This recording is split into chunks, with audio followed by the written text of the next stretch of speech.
நீங்க வந்து later stage of your கரியர்ல தான் நீங்க வந்து இந்த கிரிக்கெட்டுக்குள்ள ப்ரொஃபஷனல் கிரிக்கெட்டுக்குள்ள சீரியஸா என்டர் ஆகுறீங்க இல்லையா? அதை பத்தி சொல்லுங்க. Why that happen? எதனால உங்களுக்கு கிரிக்கெட் இனிஷியல்ல அவ்வளோ ப்ரொஃபஷனல் கிரிக்கெட்டா போகணுன்ற இன்ட்ரெஸ்ட் ஏன் வரல?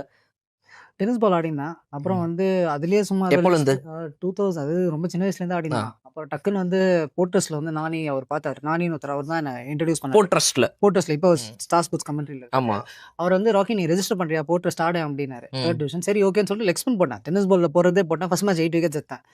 8 விக்கெட் எடுத்தானே பயங்கர ஒரு பேர். ஐயோ ராக்கி பயங்கரமா ஆடுறான், பயங்கரமா போட்டான், பாஸ்கியோட பையன் கிரிக்கெட்டர் அப்படின்னாங்க. அப்புறம் அப்படியே ஒரு ஸ்லம்ப் ஆச்சு. அதுக்கப்புறம் வந்து அப்படியே எவ்ரி இயர் லீக் ஆடின்னு இருப்பேன். அங்கேருந்து சரி நாடா அது இப்படியே போயின்னு இருக்கு, எதுவுமே நம்ம சம்பாதிக்கவும் இல்லைன்னு சொல்லிட்டு கிரிக்கெட்டை விட்டு பெங்களூர் போயிட்டேன்.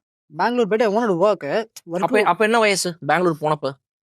should be around காலேஜ் முடிச்சு 20 நினைக்கிறேன். 21 இயர் 2020. என்னோட ஏஜ் 20 இருக்கும்போது, இப்போ 21 இருக்கும்போது போனேன். அது இன்னும் செட் ஆகல. வந்துட்டேன். திருப்பி ட்ரெயினை பிடிச்சி திருப்பி போட்டர்ஸ் தான் ஆடினேன். திருப்பி தேவர் kind enough to give me again. அங்க போய் என்ன ஒர்க் பண்ணீங்க பெங்களூர்ல? ஒர்க்கே பண்ணல தல, அதுதான் காமெடி. அங்க போய் ஒர்க் பண்ணலான்னு பார்த்தேன். அது நம்மளுக்கு ஒர்க் இன்னும் பேடா இருக்கு. அவே ஃப்ரம் கிரிக்கெட்டா இருக்கணும்னு நினைச்சு போனீங்க, பட் செட் ஆகல. போதும் கிரிக்கெட்னு வந்துட்டேன். போதும்னு at the age of 20 you decided enough of cricket. போதும் அப்படின்னு சொல்லிட்டு அங்க போயிட்டு திருப்பி வந்து திருப்பியும் சும்மா ஆவரேஜா